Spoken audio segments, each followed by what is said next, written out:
Bueno, vamos a comenzar el estudio del Apocalipsis.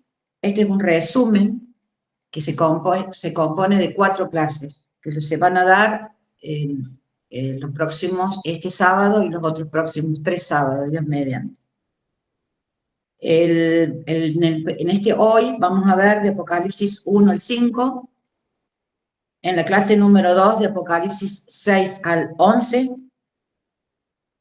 en la clase 3 del 12 al 18, en la clase 4 vamos a ver del 19 al 22. Bueno, mi nombre es Graciela Rossi y yo estoy por compartir con ustedes un resumen de este libro maravilloso que se llama El Apocalipsis. ¿Qué es el Apocalipsis?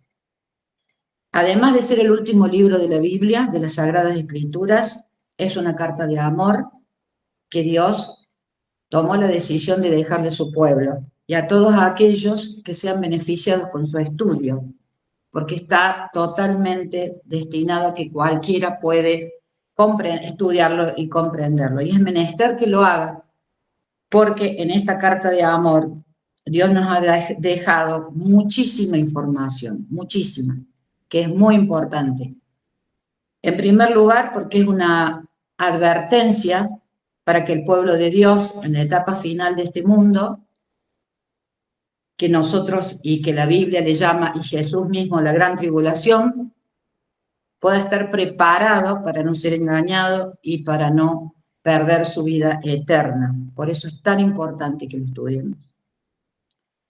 Además, contiene misterios revelados en una forma impresionante, porque Juan, que es su autor, recibió en una cadena de información desde el cielo hasta él, que es un profeta, que fue un profeta, estos misterios revelados, esas profecías vinieron del Padre hacia el Hijo, del Hijo hacia el ángel Gabriel y de este a su siervo Juan, y por último nos ha escrito como una orden que está en Apocalipsis en el primer capítulo, en el versículo 19, donde el propio Jesús le dice a Juan: escribe las cosas que has visto y las que son y las que han de ser después de estas. Quiere decir que el Apocalipsis contiene información desde la época de Juan hacia adelante, hacia el futuro. De paso les digo que la estructura del Apocalipsis es lineal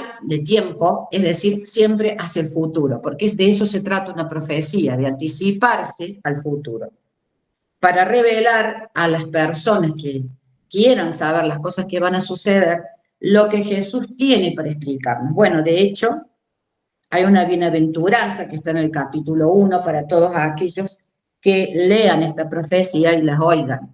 Y dice así en el versículo 3 del capítulo 1: bienaventurado el que lee y los que oyen las palabras de esta profecía y guardan las cosas en ella escritas, porque el tiempo está cerca.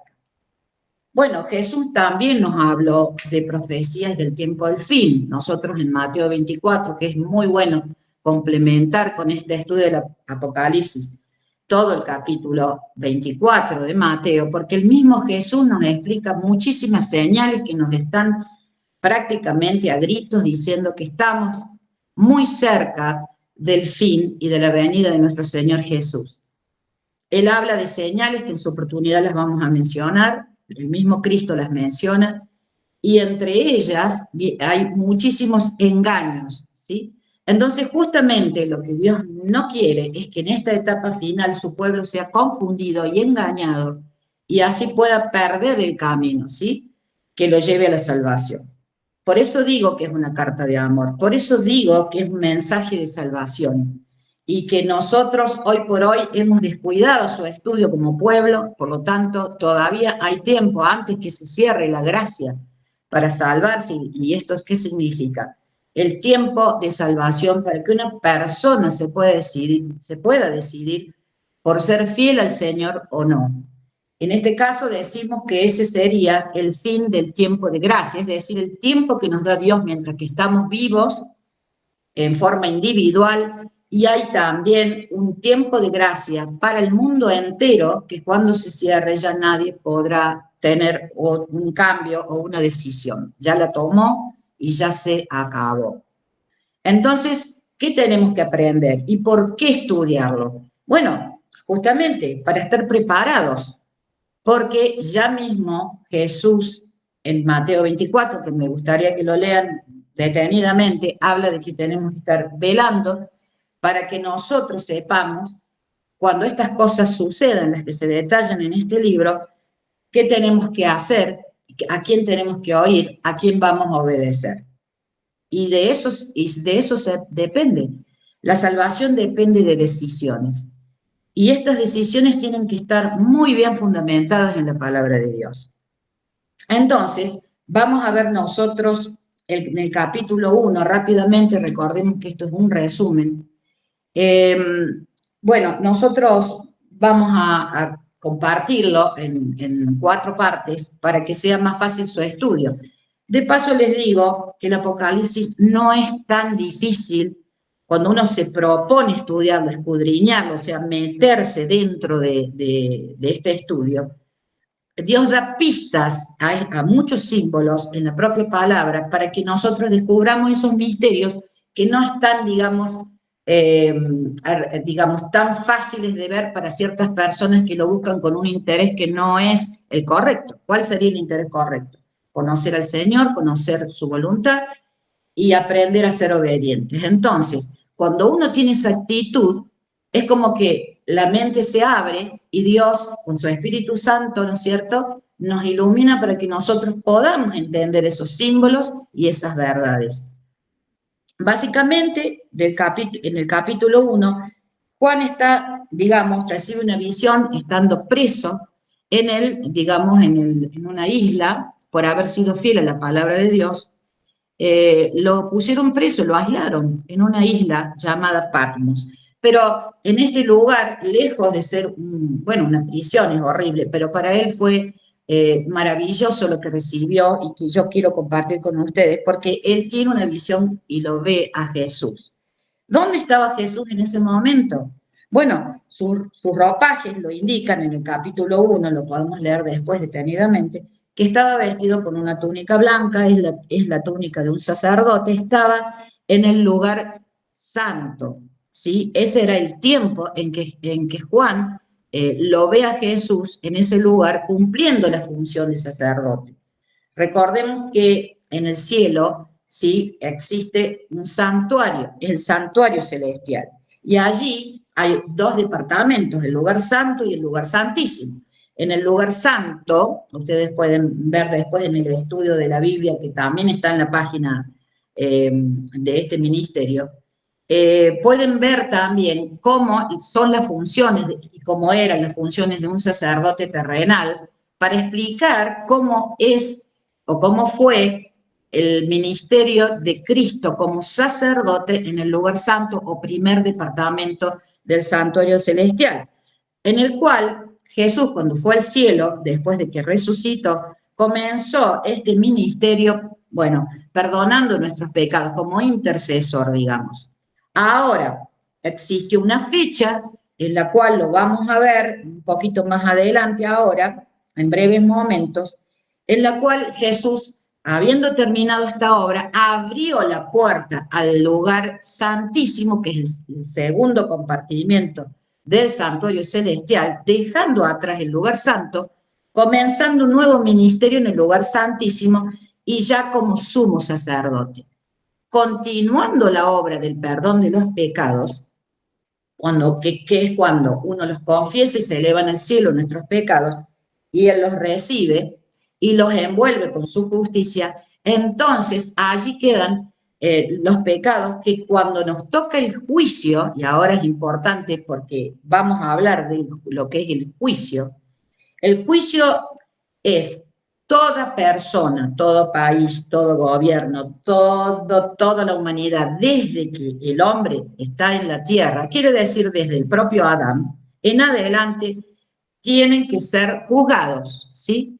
Y de este juicio no se salva nadie, ni los justos ni los injustos, porque tiene que quedar bien claro que cuando Jesús vuelva por segunda vez, va a tener que buscar a las personas que hayan sido justas en su juicio, digamos, hayan pasado el proceso del juicio investigador, que se llama, donde se investiga cada una de las vidas de las personas, lo que hicieron bien, lo que hicieron mal, y sobre todo de lo que se arrepintieron y vencieron sus pecados, y así estar seguros de que si esa persona es vencedora, podrá Jesús llevarlo al cielo cuando Él venga por segunda vez, que es lo que esperamos los cristianos, ¿no es cierto? La promesa de Él de volver a buscarnos.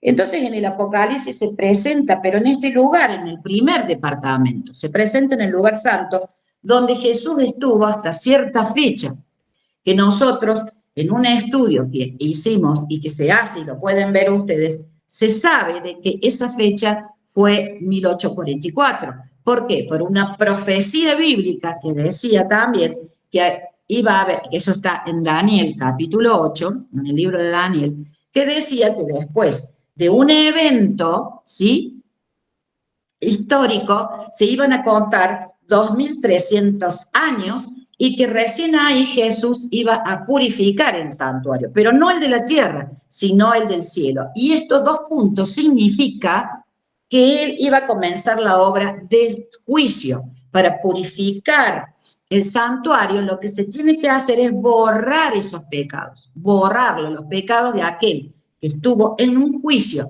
y aparecieron en su nombre, aparecieron un montón de pecados, pero que de los cuales se ha arrepentido esa persona, y todos vamos a pasar por eso. Inmediatamente Jesús lo que hace, porque es solamente una capacidad de Él, borrarlos a esos pecados, y eso se llama limpiar, ¿sí? Y limpiar el santuario, porque los pecados se han acumulado allí, de todas las oraciones de aquellas personas que los han confesado. Quiere decir que estamos ante un evento tremendo, y yo les estoy resumiendo a rapidez, y cualquier duda ustedes las pueden, por supuesto, después evacuarlas, porque son algo, para algunos conocimientos muy nuevos. Por ejemplo, el hecho de que exista un santuario en el cielo, y eso está totalmente corroborado con la Biblia, y que ya comenzó la etapa del juicio, ¿sí? Y nosotros rápidamente, para llegar a esa etapa, porque está en el Apocalipsis, que eso es lo maravilloso, en cómo nos enteramos nosotros de esto, estudiando la palabra. Y allí vamos a ver que el hombre tiene que pasar por ese juicio, todos los seres humanos. Algunos que ya han muerto en este momento, que se están juzgando, ya tuvieron su juicio y salieron absueltos o no, ¿sí?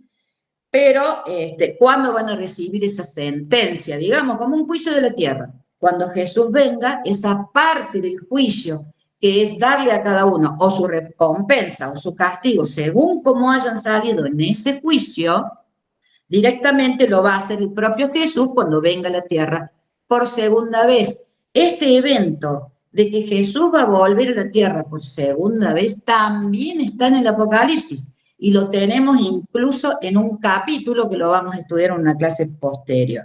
Maravilloso, porque es nuestra esperanza de que vuelva, así como Él lo prometió un montón de veces, que Él iba a volver. En este momento, su tarea, ¿cuál es? Está teniendo aún en el santuario, como sumo sacerdote, una tarea de juicio. Pronto, muy pronto, va a comenzar el juicio a los vivos, ¿sí? A todas las personas que estén vivas en esta tierra. El Apocalipsis también cuenta esta escena. Miren, vamos entonces rápidamente a decir que en el capítulo 1, cuando Jesús se presenta, está justamente oficiando como sacerdote en el santuario celestial, de lo cual en este momento ya no está, pero en ese momento pensemos en la época, digamos, cuando Jesús ya había ascendido al cielo. Estamos hablando de que Juan, el discípulo amado, ya tendría aproximadamente unos 100 años, imaginen ustedes, era el último de los discípulos vivos. De paso les cuento que los otros discípulos habían muerto dando su vida por Cristo de una forma tremenda. Vamos a hablar también de lo que es ser un mártir, ¿sí? Y qué recompensa tienen los mártires, porque hubo mártires en todas las edades. ¿Se espera que haya mártires en el tiempo del fin? Sí, la Biblia también nos cuenta de eso. Y el Apocalipsis hace una descripción de cómo inclusive van a dar su vida los mártires, ¿sí? siempre recordando que el Apocalipsis es considerado como un libro de temor, básicamente que da miedo porque van a ocurrir tragedias, y eso es así, pero nosotros tenemos que recordar, como ya dijimos, que si es una carta de amor, Jesús no quiere que pasemos, digamos, del lado de aquellos que van a salir mal en ese juicio, digamos. Entonces, Él nos recuerda y nos detalla todas las cosas que van a pasar en esta tierra para que nadie se lleve la sorpresa. Y aparte de eso, tiene un final feliz, que lo vamos a ver en la última clase. Entonces, el problema de tenerle miedo a las cosas que van a suceder no debería ser una preocupación. Al contrario, debería ser una manera de agradecerle a Dios de que nos advierta con anticipación para que nosotros no solo nos preparemos, sino que tratemos, digamos, estudiando todos estos consejos y mensajes, de tratar de estar de pie cuando Él venga. De pie significa esperándolo sin mancha, es decir, como lo figura aquí en el Apocalipsis, para que podamos tener nuestra foja de servicio cuando nos toque el juicio personal, digamos, en una manera donde Dios pueda borrarlos y no acordarse más de nuestros pecados, que esa es la gran esperanza nuestra, ¿sí? Por eso yo no lo considero un libro de tragedia, lo considero un libro de esperanza. Y así lo deberíamos ver. Si nosotros nos centramos en todas las cosas de la tribulación, como les dije antes, porque Jesús la menciona así, bueno, recordemos, Él mismo sufrió una gran tribulación, pero Él en este momento puede decir que Él la pasó y la pasaría 1000 veces a esa tribulación que sufrió en forma personal, porque tenía un objetivo, no fue en vano. Él tenía un objetivo, dar la vida por nosotros, y logró con su victoria sobre la muerte darnos a nosotros esa posibilidad también de vencer la muerte, ¿sí?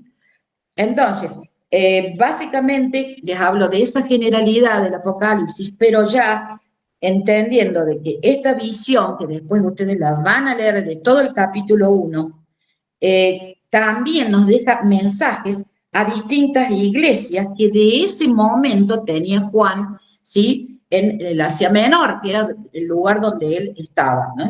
Lo circundaron 7 iglesias que representan, digamos, las 7 iglesias cristianas desde la época apostólica hasta la época del fin. Toda la descripción de esas iglesias se encuentra en el capítulo 2. Las iglesias son 7, ¿no es cierto? Tenemos Éfeso, ¿sí? Tenemos Esmirna, tenemos Pérgamo, Tiatira, Sardis, Filadelfia y Laodicea. Me quiero detener un momento en estas dos últimas iglesias que ya pertenecen al capítulo 3. Si ustedes siguen el capítulo 3, se van a encontrar con dos últimas iglesias en el tiempo. Bueno, una de ellas, que se llama Filadelfia, o la Iglesia del Amor Fraternal, es una iglesia a la cual, porque claro, en las demás iglesias les viene diciendo todos aquellos elogios que tuvieron a lo largo de la historia, pero también los defectos de la iglesia, como para que nos quede claro qué le agrada a Dios de cada una de las iglesias de esos tiempos, representando las iglesias actuales, ¿sí? Porque cada una tenía sus características en el momento de la historia, como repito, iglesias que se fueron sucediendo desde la iglesia apostólica hasta el tiempo del fin. Y entonces nosotros, llegando al tiempo del fin, nos encontramos con Filadelfia. Filadelfia es una iglesia donde Jesús no le da ningún reproche, es puro elogio. Porque dice así, dice en el versículo 10, porque has guardado la palabra de mi paciencia. Estoy leyendo capítulo 3, versículo 10. La palabra de mi paciencia, yo también te guardaré la hora de la prueba que va a venir sobre el mundo entero. Por eso la menciono, porque la hora de la prueba que va a venir sobre el mundo entero es justamente la gran tribulación de la que habló Jesús en Mateo 24. Y es la que se refiere aquí el mismo Cristo, porque dice que va a venir sobre el mundo entero para probar a los que moran sobre la tierra. O sea, también esa tribulación va a servir para probar a las personas fieles de las que no lo son. Entonces allí dice, he aquí yo vengo pronto, Jesús lo dice en el versículo 11, reten lo que tienes para que ninguno tome tu corona. Al que venciere yo lo haré columna en el templo de mi Dios y nunca más saldrá de allí, y escribiré sobre él el nombre de mi Dios y el nombre de la ciudad de mi Dios, la nueva Jerusalén, la cual desciende del cielo de mi Dios y mi nombre nuevo. Fíjense que todo este detalle es un detalle interesante, porque la nueva Jerusalén es la ciudad que va a subir al cielo cuando Jesús venga, pero luego también va a descender cuando la tierra ya, después de que la tierra ya haya sido renovada. Y saben que esas personas van a ser la guardia personal, los del Filadelfia, pero por siempre. Recordemos que Jesús es aparte de ser Dios, por supuesto, 100%, también es un ser humano. Él se hizo hombre para salvarnos. Y eso lo va a conservar y va a vivir con el ser humano. Esta es una novedad que se aprende del Apocalipsis de una forma maravillosa. Jesús va a vivir con el ser humano por siempre en esa hermosísima ciudad que va a preparar. Y ahora tenemos un mensaje para otra iglesia que llega al tiempo del fin, que se llama la Odisea, o la iglesia del juicio. Casualmente, una iglesia que no tiene elogios, tiene reprensiones. Y fíjense que esta iglesia cristiana es una iglesia tibia, ¿no? La describe el Señor como, en el versículo 15 del capítulo 3, como que conoce sus obras, pero que no es frío ni caliente. Ojalá fuera frío o caliente. Digamos, eres tibio, no eres ni frío ni caliente y por lo tanto te vomitaré de mi boca. Es una sentencia espantosa que le hace a una iglesia de personas que creen que los sirven y que están bien, pero no comprenden su verdadera condición. Entonces Jesús les reprende y les dice que les aconseja que compren oro refinado en fuego, porque es una receta que le da a la iglesia cristiana del fin. ¿Sí? Este capítulo 3 es muy interesante. Yo lo he leído muchas veces y cada vez que lo leo le saco cosas nuevas. Y realmente dice, esta receta que está formada por los siguientes elementos, le aconseja que a esta iglesia le hace falta. Y claramente se refiere a la iglesia del fin, porque si la iglesia estuviera preparada, si la iglesia estuviera caliente, estaría a los cuatro vientos dando estos mensajes de advertencia. Pero ¿por qué no lo hace?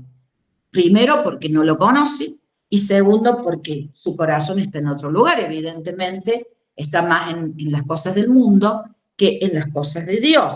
Por eso Jesús dice que lo considera tibio, dice creerse ser rico, pero en realidad está desnudo, es pobre, es miserable y no tiene realmente mucha chance de ser salvo, porque Jesús dice, yo te voy a vomitar. Ahora, ¿tiene alguna esperanza de esta iglesia? Sí, por supuesto que sí. Jesús siempre nos da una esperanza, aún a pesar de nuestra condición. Él dice, yo reprendo, o sea, en el 19 del capítulo 3 dice, yo reprendo y castigo a todos los que amo, sé pues celoso y arrepiéntete. Es decir, la Odisea quiere decir la iglesia del tiempo del fin, estoy hablando de toda la iglesia cristiana, necesita una reprensión y necesita arrepentimiento, y acá estamos todos involucrados, necesita arrepentirse. Y aquí dice, yo estoy a la puerta y llamo, y acá lo habla en forma individual, si alguno oye mi voz y abre la puerta, entraré a él y cenaré con él y él conmigo. O sea, para tener una relación especial con Jesús, nosotros le tenemos que abrir la puerta de nuestro corazón. Y una de las maneras es conociéndolo a él, para que podamos tener esa confianza de abrirle la puerta. Él no fuerza la puerta, él está afuera tocando esa puerta. Está en el versículo 20 del capítulo 3, dice, yo toco esa puerta, y es para algunos, no es en forma corporativa la salvación, ¿sí? Entraré con él y entonces tendré esta relación especial. Y al que venciere, o sea, hay posibilidad de vencer siendo lodicense, por supuesto. Al que venciere le daré que se siente conmigo en mi trono, así como yo he vencido y me he sentado con mi Padre en su trono. Realmente son palabras de esperanza, de aliento, para que uno deje de ser tibio, como lo es esta iglesia del fin, ¿sí? Para que uno sea como los de Filadelfia, que también llegan al tiempo del fin, y yo de esto, si el que quiera saber más detalles puede después contactarse, yo le puedo explicar quiénes son estas personas que llegan al tiempo del fin y que están absolutamente digamos, en sintonía con las cosas de Dios. Han purificado su carácter, ellos se han arrepentido, Dios les ha blanqueado, o sea, digamos, los ha bendecido de una manera especial y ellos tienen un gran contraste con los de la iglesia de la Odisea, un gran contraste. Entonces nosotros tenemos que aspirar a ser la iglesia que es elogiada, no la que es reprendida, ¿sí? Bueno, en el capítulo 4 nosotros vamos ahora a entender lo que significa la puerta abierta. Nosotros tenemos en el capítulo 3, ¿sí? Ya en el versículo 7, que es un mensaje a Filadelfia, está hablando de una puerta, ¿sí? Una puerta abierta. Porque dice el versículo 7 del capítulo 3, escribe el ángel de la iglesia en Filadelfia. Filadelfia es la iglesia triunfante, es la iglesia que no tiene reprensión, es la iglesia de la victoria, ¿sí? Contra el pecado. Esto dice el santo, el verdadero, o sea, Cristo, el que tiene la llave de David, el que abre y ninguno cierra. Acá habla algo de abrir. Nadie la puede cerrar, ¿sí? Y nadie la puede abrir, solo Jesús, ¿sí? Es una puerta en el cielo, porque dice en el 8, yo conozco tus obras, he aquí, he puesto delante de ti una puerta abierta, la cual nadie puede cerrar, porque aunque tienes poca fuerza, has guardado mi palabra y no has negado mi nombre. Habla de una puerta abierta. ¿Saben cuál es? La del santuario celestial, que ya les comenté, que es el lugar el paso del lugar santo al lugar santísimo. ¿Para qué Jesús tuvo que pasar al lugar santísimo para comenzar esta obra de juicio que les comenté ya como sumo sacerdote?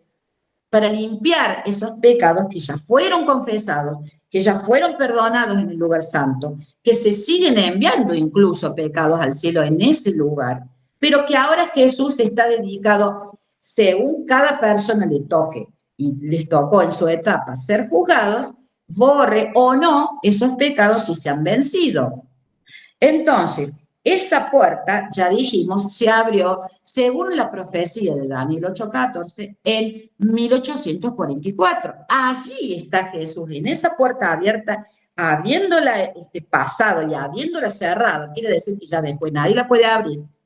Pasado ese lugar, el lugar santísimo, efectuando la obra de juicio que les comenté, donde va a examinar en una investigación muy exhaustiva digamos, la vida de cada persona, a ver si es apta o no para ser llevada al cielo. Recuerden que Jesús echó del cielo, los que han leído la historia, a Satanás y a todos sus seguidores, ángeles que cayeron en pecado por seguirlo a Satanás y ser rebeldes, los echó del cielo por haber sido desobedientes. ¿Por qué llevaría al cielo a personas pecadoras que no se arrepintieron, que no vencieron sus faltas? Bueno, entonces Satanás tendría el derecho de decir, ¿por qué a mí me echaste, a estos los llevas al cielo? No se puede volver a contaminar el cielo porque el pecado es requete contra contagioso y la verdad que ha causado muchos estragos a través de estos siglos y nosotros lo estamos viendo hasta el día de hoy.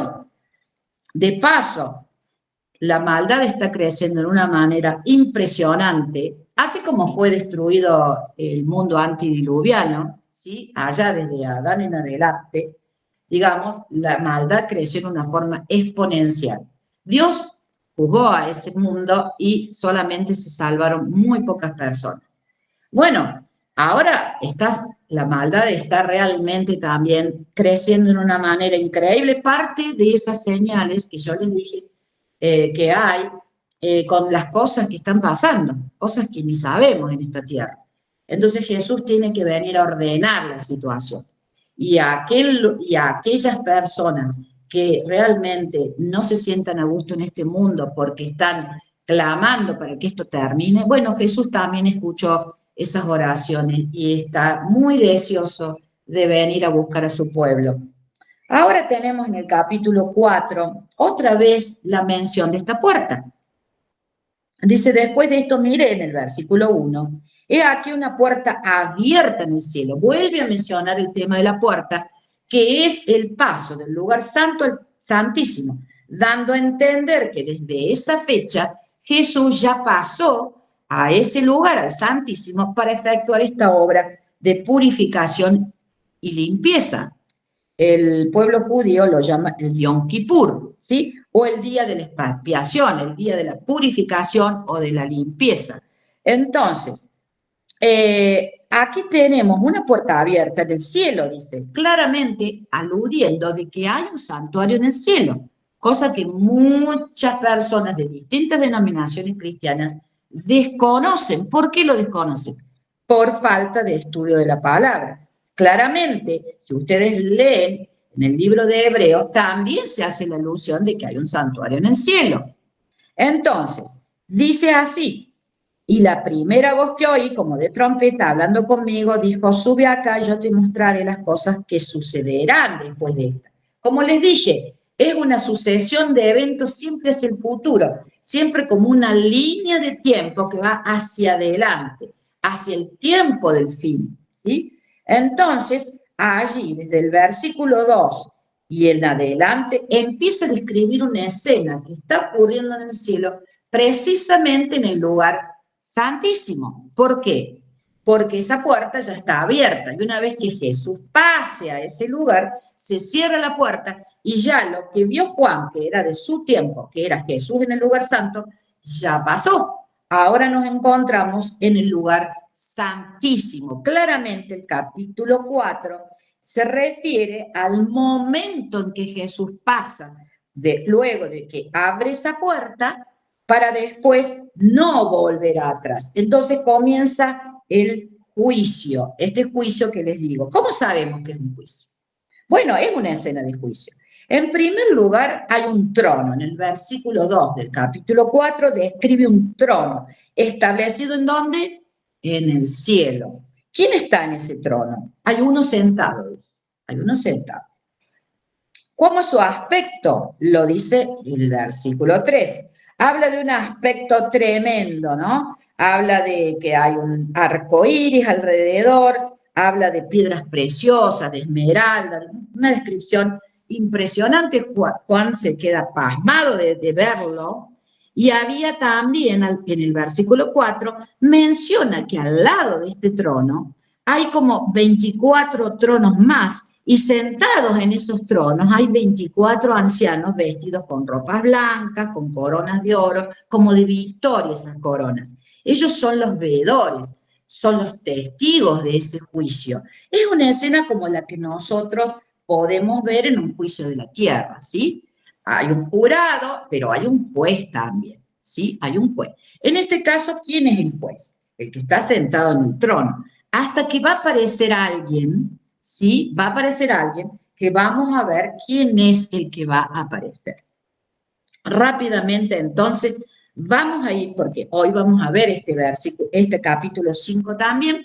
Brevemente les voy a contar lo que dice el Apocalipsis de ese juicio, ¿sí? De ese juicio en donde cada persona va a ser investigada, vamos a decirlo, para que le vean el prontuario, los antecedentes, y vamos a ver si esas personas son aptas o no. Vamos a seguir describiendo la escena de este juicio. Dije, ya leí que hay un juez sentado en un trono, hay otros 24 tronos con personas sentadas, ¿sí? Todas vestidas de ropa blanca y corona, y también dice que una descripción de que hay voces, hay truenos, hay mucho poder allí, ¿sí? Hay como un mar de vidrio semejante al cristal. ¿Cómo describiría Juan, yo pienso con su mentalidad de aquella época, todas esas cosas que estaba viendo? ¿Sí? Había también en el versículo 5, dice como 7 lámparas de fuego, que son los 7 espíritus de Dios, siempre mencionando la presencia del Espíritu Santo, ¿sí? Entonces ya vimos que está Dios Padre y está el Espíritu Santo, dos personas de la deidad. Nosotros creemos en la deidad. Es un Dios formado por 3 personas. ¿Dónde está la tercera persona? Vamos a ver si aparece aquí. Está también otras personalidades en este juicio, ¿no? Dice que había en el versículo 6, yo estoy leyendo rápido, ustedes después tómense en ese tiempo, por favor. Había también alrededor del trono 4 seres vivientes. Los describe como gente sabia, llena de ojos, ¿sí? Personas o personas que son especiales. ¿Cómo son? ¿Por qué digo especiales? Porque después se describe que tienen alas. En el versículo 8 dice que estos 4 seres vivientes tenía cada uno 6 alas, ¿sí? Y habla de ojos, que son el símbolo de sabiduría, ¿no es cierto? Y cantan, y de día y noche dicen santo, santo. O sea, es un tema de adoración el que ellos están interpretando, los que están adorando a ese ser majestuoso que es el juez que está sentado en este trono, ¿sí? Y le dan honra, le dan gloria, dice el versículo 9, y los ancianos en el versículo 10 lo que hacen es postrarse, ¿no? En señal de respeto, se inclinan al piso, adoran a este ser, ¿sí? Y entonces le dicen, eres digno de recibir gloria, honra, poder, porque tú creaste todas las cosas y por tu voluntad existen y fueron creadas. Le están dando toda esa reverencia, toda esa adoración.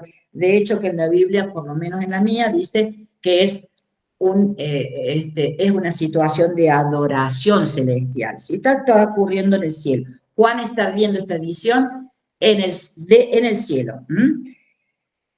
Bueno, y entonces aparece en el capítulo 5, aparece qué es lo que tiene en la mano ese ser que está sentado en el trono. Tiene, dice, vi en la mano derecha del que estaba sentado en el trono, es Dios el que estaba sentado en el trono, un libro escrito por dentro y por fuera, sellado con 7 sellos. Acá aparece la palabra sellos, ¿sí?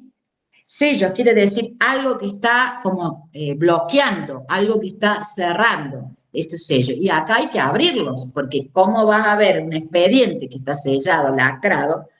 Alguien lo tiene que abrir para investigarlo, ¿sí? Estamos hablando de juicio, recordemos.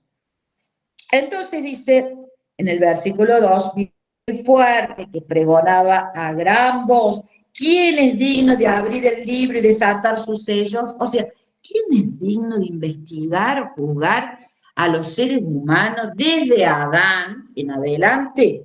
¿Quién es digno?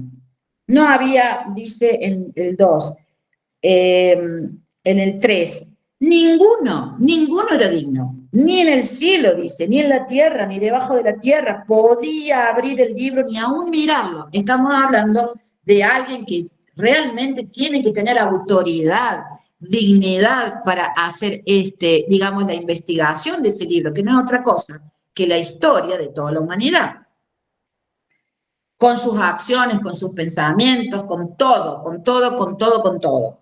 Lo que hicieron y lo que dejaron de hacer. ¿Sí?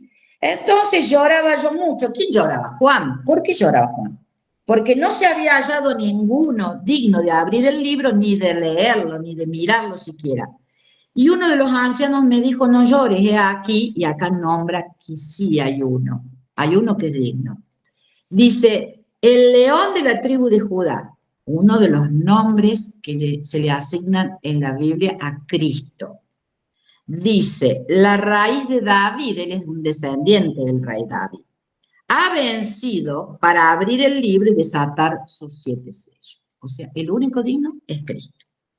Y miré, dice el versículo 6, estoy siempre ahora en el capítulo 5, y miré y vi que en medio del trono y de los seres vivientes y en medio de los ancianos estaba de pie un cordero como inmolado que tenía 7 cuernos, poder, 7 ojos, sabiduría, los cuales también son 7 espíritus de Dios enviados por toda la tierra.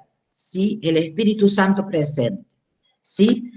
Y vino, ¿quién vino? Ese cordero inmolado, que no es otra cosa que Cristo, ya se lo describió como el león de la tribu de Judá, porque él era de la tribu de Judá, y también descendiente del rey David. Y también se lo describe como un cordero inmolado, uno que se, digamos, inmoló, y realmente él propiamente lo hizo él cuando hicieron el plan de salvación, él mismo se ofreció. Y miren qué impresionante, porque él tomó, en el versículo 7 lo dice, tomó el libro de la mano derecha del que estaba sentado en el trono. Y acá estamos estableciendo que el que estaba sentado en el trono no era Cristo, porque si viene Cristo y va a recibir de la mano derecha del que estaba sentado en el trono, obviamente no son la misma persona. El Padre le da al Hijo ese rollo, porque dice, tomó el libro de la mano derecha del que estaba sentado en el trono, es decir, de Dios Padre. Y cuando hubo tomado el libro, los 4 seres vivientes, los 24 ancianos, se postraron delante del Cordero, todos tenían arpas y copas de oro llenas de incienso, que son las oraciones de los santos. Básicamente tenemos que decir que estos ancianos, digamos, son los seres humanos redimidos, salvados, que Cristo se llevó cuando Él ascendió al cielo, estuvo acompañado porque incluso se abrieron sepulcros, y también podemos recordar que hay personas que no vieron la muerte. Tenemos el caso de Enoc, que fue traspuesto, fue trasladado sin ver la muerte porque él caminaba con Dios. Y también tenemos el caso de Elías, que también fue llevado al cielo. Y ellos no vieron la muerte, pero una gran cantidad de personas que sí vieron la muerte y que Cristo como primicias las llevó al cielo con él, ahora se encuentran en condición de ser, digamos, miembros de ese jurado que se establece en el cielo para juzgar a otros seres humanos, porque ¿quién más? Ellos conocen la vida de los seres humanos, la vivieron y saben. Entonces, ya está conformado este juicio. ¿Quién estaba? El Padre sentado en el trono, viene el Hijo, le da de la mano derecha digamos, el rollo, así lo ve Juan, en ese momento no existían libros tampoco, se lo nombra como un libro, existían rollos de pergamino escritos por dentro y por fuera, que se iban sellando a medida que se iban llenando. No sé cómo será que Dios tiene en el cielo toda esa información guardada de tantos millones y millones y millones de seres humanos que pasaron por este mundo. Pero más allá de eso, Juan lo describió como él lo veía en su época, y a nosotros nos sirve un montón esto porque nos da la idea de que esa información el Padre se la da sellada al Hijo. Fuera como fuera, que fuera un rollo, un libro, un chivo, lo que fuera, o una biblioteca, o lo que Dios no lo sé, no lo sabemos porque eso no está revelado, pero sí es información confidencial, información secreta, información que nadie puede, digamos, examinar, solo Cristo. Así fue como todos adoraron a Dios porque estuvieron conformes, no solo con lo que hizo el Padre, sino que darle el juicio al Hijo, porque ¿quién era el juez? Estaba sentado. Pero al darle el juicio al Hijo, directamente todos estuvieron de acuerdo y se arrodillaron y cantaron y adoraron, porque realmente Cristo lo merece. Entonces, le dieron adoración, ¿sí? Porque dice, a gran voz decían en el capítulo 5, en el versículo 12, decían, el cordero que fue inmolado es digno de tomar el poder, la riqueza, la sabiduría, la fortaleza, la honra, la gloria y la alabanza. Es digno de adoración. ¿Quién sino Dios es digno de adoración? Y acá sigue diciendo, y a todo lo creado que está en el cielo y sobre la tierra, versículo 13, y debajo de la tierra y en el mar y a todas las cosas que en ellos hay, oí decir, al que está sentado en el trono y al Cordero sea la alabanza, la honra, la gloria, el poder, por los siglos de los siglos. Y los 4 seres vivientes, estos ángeles que se habían descrito un poco antes, También, ¿sí? Se postraron todos con los 24 ancianos sobre sus rostros. ¿Saben cómo es inclinarse postrado? Directamente con el cuerpo completamente hacia adelante, como arrodilladito, pero totalmente al piso, postrado, sobre sus rostros, o sea, ponen la cara en el piso. Y adoraron al que vive por los siglos de los siglos. Esto es maravilloso, porque no solamente estaban de acuerdo, sino que adoraron eso, porque realmente es digno Cristo, porque sus juicios son justos, son verdaderos. Nadie va a poder decir se equivocó porque esta persona que dijo que tanto trabajaba para su causa y ahora como no está en el cielo. Pero quien conoce el corazón, quien conoce los más profundos sentimientos y pensamientos de cada ser humano, ¿quién sino Cristo? Y además porque le llevan información todos los súbditos que él tiene en su reino. Él es el rey del universo, ¿sí? Por eso digo qué maravilla el de pensar que el propio rey del universo, Dios mismo, vaya a vivir con el hombre redimido, restaurado, como un hombre, como es un hombre también, él. Por supuesto, nunca dejando de ver que él nunca dejó de ser Dios ni lo va a dejar de ser. Pero el hecho de decir que va a convivir con el ser humano y que el ser humano lo puede acompañar por todo el universo con esta cantidad de personas que comprenden la iglesia de Filadelfia es algo extraordinario de leer.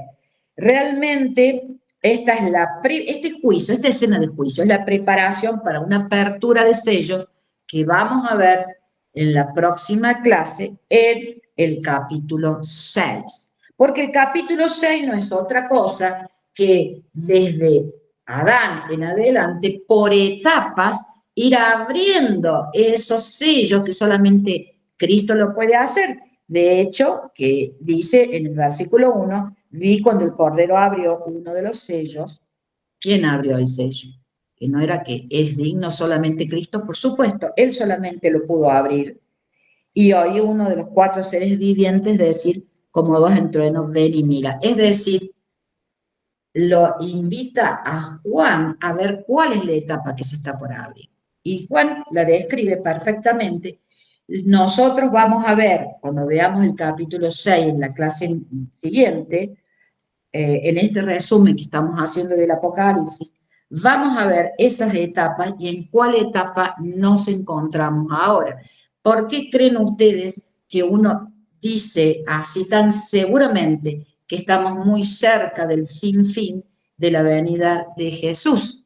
Porque realmente cuando uno estudia los sellos se da cuenta que estamos prácticamente en el final de esa investigación. Es decir, estamos a las puertas y ya se abrió el sexto sello, lo vamos a ver nuevamente. Entonces, es importante tener en cuenta en esta clase que hemos visto sobre todo información importantísima de las características que tiene que tener una iglesia, según lo que se describe en las cartas a todas las iglesias que se pueden leer sus, digamos, reprensiones y sus elogios, a través del tiempo.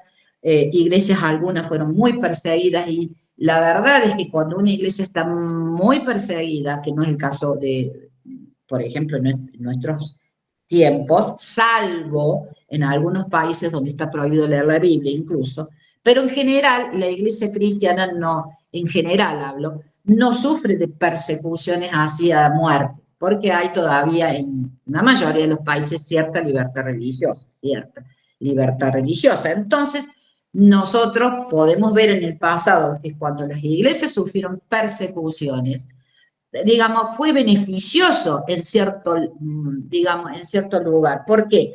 Porque una iglesia que está cómoda, una iglesia donde no es perseguida, una iglesia donde, digamos, está tranquila, porque primero hay que pensar por qué lo está, porque sinceramente el mensaje que tiene la iglesia y Cristo nunca cambió ese mensaje, nunca cambió. Es un mensaje de denuncia también a un sistema corrupto religioso. Entonces, ¿por qué está tranquila la iglesia? 2 puntos, porque no da el mensaje que corresponde, porque inmediatamente, cuando ese mensaje es dado por una iglesia fiel, ¿qué ocurre? Despierta la persecución, porque primero se revela, ¿no es cierto?, las artimañas del enemigo y además se descubre digamos, también la equivocación que tiene la iglesia incorrecta, o sea, la iglesia que no está de acuerdo digamos, a Dios. Entonces, Dios dice que esa iglesia tiene que ser denunciada.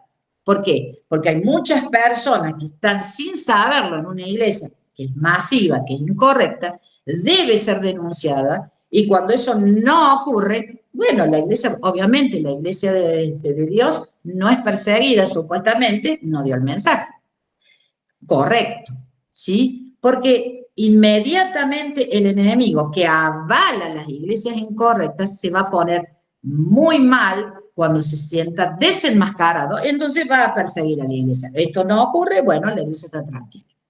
Entonces, ¿qué pasa con una iglesia tranquila que no es perseguida? Bueno, se acomoda. Pasó con el Israel antiguo también, que era el pueblo de Dios.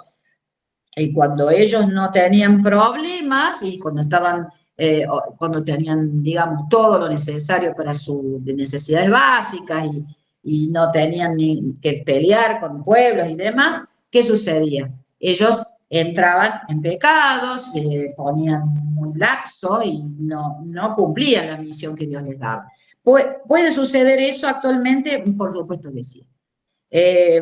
Sucede. Y por eso hay una reprensión a la iglesia de la Odisea, porque es una iglesia tibia que no cumple su misión, no cumple su misión.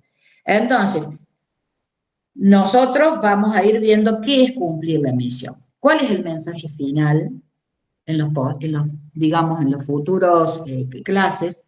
¿Cuál es el mensaje que Dios quiere que se dé, que su pueblo dé al mundo, esta advertencia? Ese mensaje obviamente lo vamos a ver, no es un mensaje popular, sí va a desatar, digamos, por parte del enemigo, en la iglesia que el enemigo apoya, va a desatar obviamente una persecución, porque no solo se desenmascaran sus planes, se desenmascara su engaño. Entonces, con este mensaje no le conviene al enemigo de Dios, no le conviene que esto ocurra. Así que se va a desatar un odio tremendo, lo vamos a ver contra el pueblo de Dios. Eso no debe a nosotros ningún temor, porque el fin de estas personas que están de acuerdo con los engaños y con lo que hace el enemigo de Dios, van a tener un fin tremendo. Tenemos que ver entonces de qué lado uno se va a colocar. Entonces, son tiempos de decisión, son tiempos de estudio, y una vez que uno estudia, debe tener decisiones correctas para no estar del lado equivocado cuando llegue la hora de la prueba. ¿Que va a venir la hora de la prueba? Va a venir, porque Jesús ya se lo dijo a Filadelfia.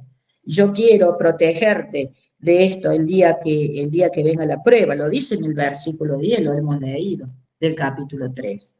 Dice, porque guardaste la palabra de mi paciencia, es decir, fuiste obediente, guardaste mis mandamientos, entonces yo te considero fiel, te considero parte de mi pueblo, le dice Dios a esta iglesia. Entonces yo también te voy a guardar de la hora de la prueba. Es una hora de prueba la que viene.